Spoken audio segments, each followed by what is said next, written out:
Hello, bienvenue pour ce premier épisode en solo sur 1001 ambitions. En tout cas, le premier vrai épisode en solo, puisque j'ai déjà fait des bilans toute seule sur 1001 ambitions, mais c'est la première fois que je m'attelle à l'exercice de prendre toute seule mon micro sans discuter vraiment avec quelqu'un. Si tu es étonné de te retrouver dans cet épisode uniquement avec moi, je t'invite à écouter l'épisode de bande-annonce de la saison 5, dans lequel je parle notamment de toute la nouvelle ligne éditoriale pour cette saison 5 du podcast, la nouvelle ligne éditoriale, les nouveaux formats que j'ai décidé de mettre en place, et notamment du coup ces épisodes en solo que j'ai décidé de tourner chaque mois pour parler de thématiques qui me tiennent à cœur, et notamment de sujets sur lesquels j'ai tout simplement envie de vous partager mon opinion et mes réflexions. Pour démarrer cette saison 5 en solo, j'ai envie de te partager justement une réflexion autour d'une thématique qui m'a beaucoup concernée dans ces premières années d'entrepreneuriat. Et pour que tu puisses mieux comprendre un petit peu de quoi je te parle, je pense qu'il est important que je fasse un petit retour en arrière, notamment sur ce que j'ai fait concrètement. J'ai commencé mon parcours avec une licence en information communication, avec une option journalisme, qui m'a permis notamment d'avoir envie de lancer ce podcast. Puisqu'au milieu de ma première année de licence, je trouvais que le rythme était un peu trop léger parce que je suis un petit peu hyperactive, à peine. Et du coup, j'ai décidé de lancer 1001 ambitions, qui avait à ce moment-là pour objectif de m'aider à commencer à mieux comprendre le domaine de l'entrepreneuriat et découvrir des parcours et récolter un maximum de conseils pour me lancer peut-être plus tard, parce que j'en étais pas encore sûre. Et notamment du coup de le partager aux personnes qui m'écoutent et qui pourraient aussi être intéressées par tout simplement comprendre ce que les autres entrepreneurs ont vécu et ce qu'ils pourraient nous partager. Ce stage, il va m'amener à faire de très très belles rencontres, et notamment la rencontre de Claire Mathimon de Salmon Voyage, que je vais interviewer sur le podcast, et qui va ensuite m'amener à faire mon stage de fin d'études au sein d'un super réseau d'entrepreneuses qui s'appelle le Café des Entrepreneuses.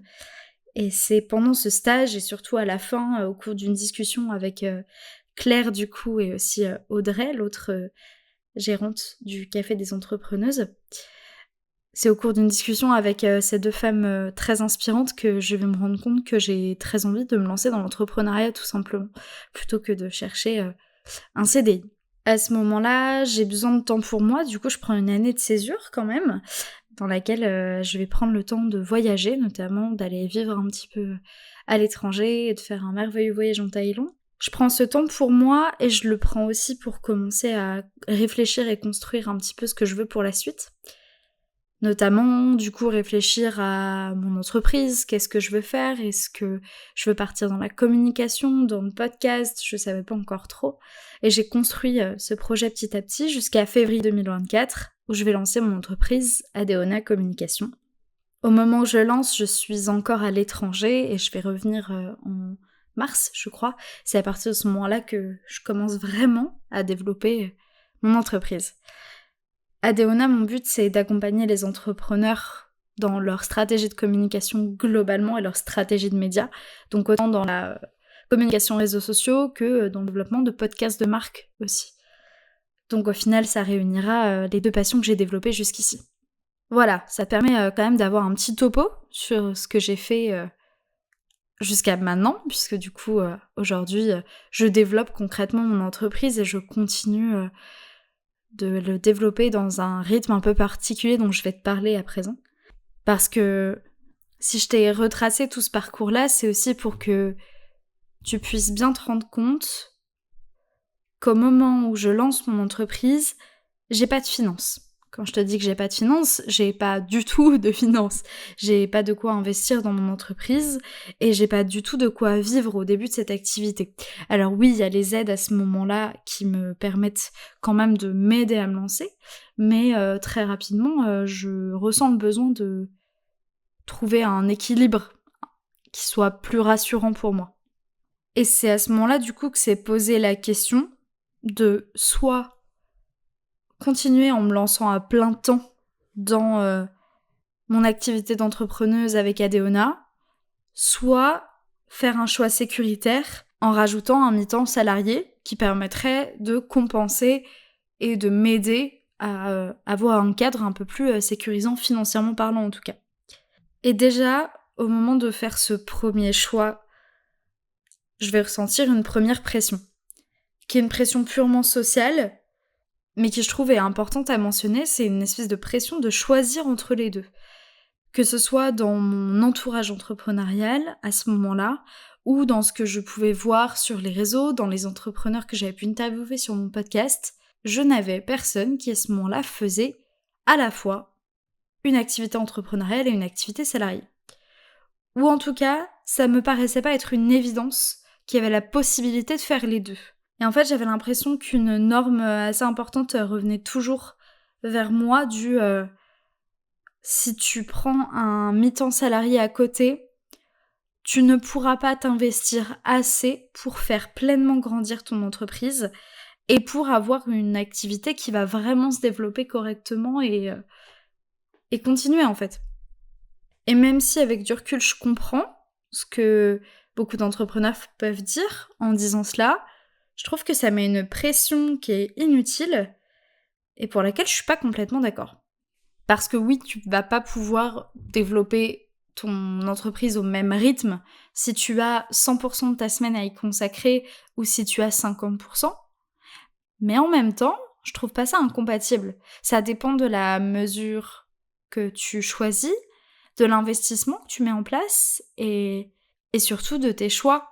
Je veux dire évidemment que si tu as déjà un emploi du temps surchargé en n'ayant que ton activité d'entreprise, il paraît logique que tu vas pas prendre un mi-temps salarié en plus. Par contre, si tu te rends compte avec ton activité entrepreneuriale qu'il te reste un petit peu de temps à consacrer à une activité salariée, je vois pas en quoi ça serait réellement incompatible et que ça te permettrait pas de développer ton activité. Au final, j'ai quand même choisi du coup d'avoir cette organisation hybride qui est celle que j'ai aujourd'hui, avec 6 mois pendant lesquels je suis 100% sur Adeona dans l'année et 6 mois pendant lesquels j'ai un travail saisonnier complémentaire. Ce choix-là, je l'ai fait parce qu'à la fois déjà sur un premier plan, ça me rassure financièrement, comme je vous disais tout à l'heure, mais aussi pour beaucoup d'autres raisons. On parle pas uniquement de financier dans ce choix.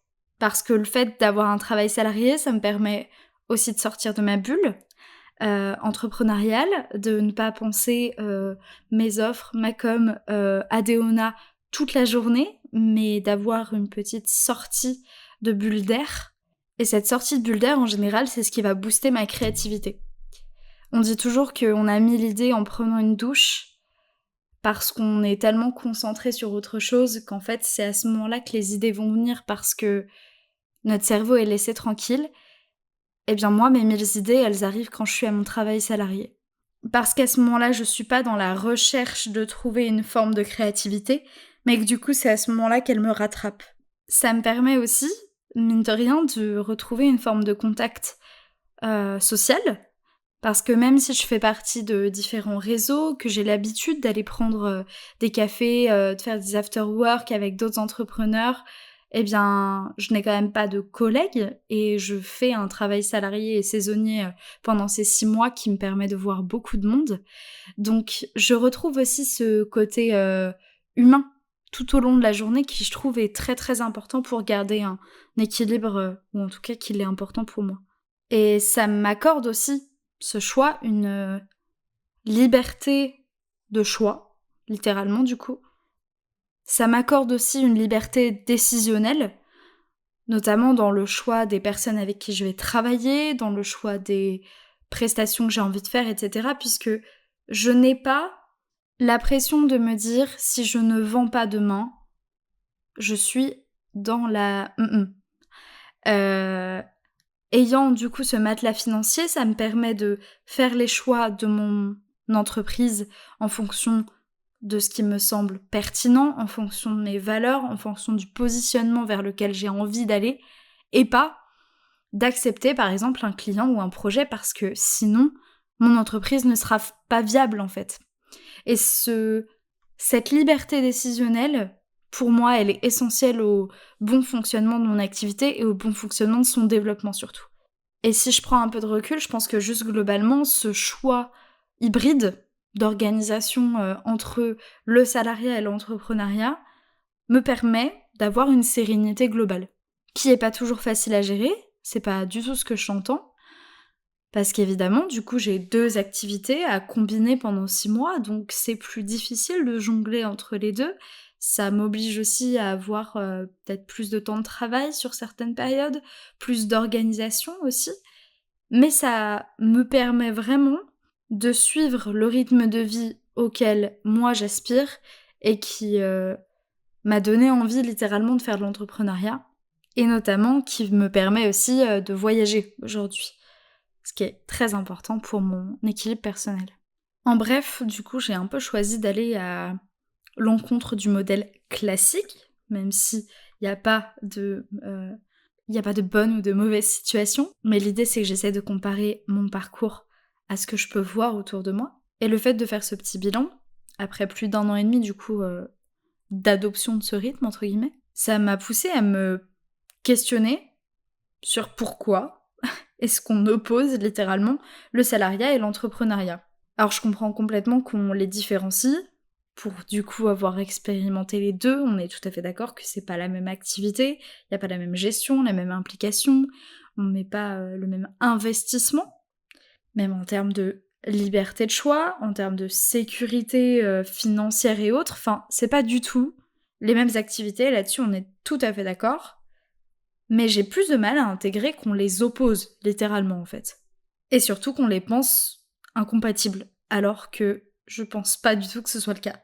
Après, je pense que ça vient peut-être du fait que beaucoup d'entrepreneurs sont d'anciens salariés et qu'ils ont fait le choix de l'entrepreneuriat par opposition au salariat. Mais moi, j'aimerais faire entendre aujourd'hui à travers cet épisode que c'est pas le cas de tout le monde. Pas du tout. Et qui plus est, en fait, en développant mon réseau, je me suis rendu compte que je suis pas du tout, mais alors pas du tout la seule à avoir ce double statut d'entrepreneur et salarié. C'est en général pas ce qu'on a envie de mettre en avant, justement par cette opposition entre les deux.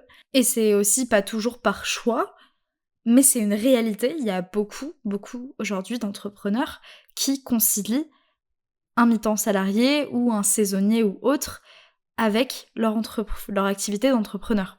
Et du coup, ça me questionne encore plus, parce que si on est aussi nombreux à concilier ces 2 statuts-là, pourquoi est-ce qu'on essaye toujours autant de les opposer dans la sphère entrepreneuriale ? Bref, c'est une vaste question, mais le principal, ça reste que cette solution permette à chacun d'entre nous de trouver l'équilibre dans lequel il se sent bien et qui lui convient parfaitement. Et là, je parle vraiment d'expérience pour le coup. Et dans tous les cas, je suis curieuse que tu me partages ton opinion. Est-ce que toi, tu opposes le salariat à l'entrepreneuriat ? Est-ce qu'au contraire, tu concilies les deux ? Que ce soit en me laissant un commentaire en dessous du podcast ou en m'envoyant un message sur les réseaux sociaux, que ce soit Insta ou LinkedIn.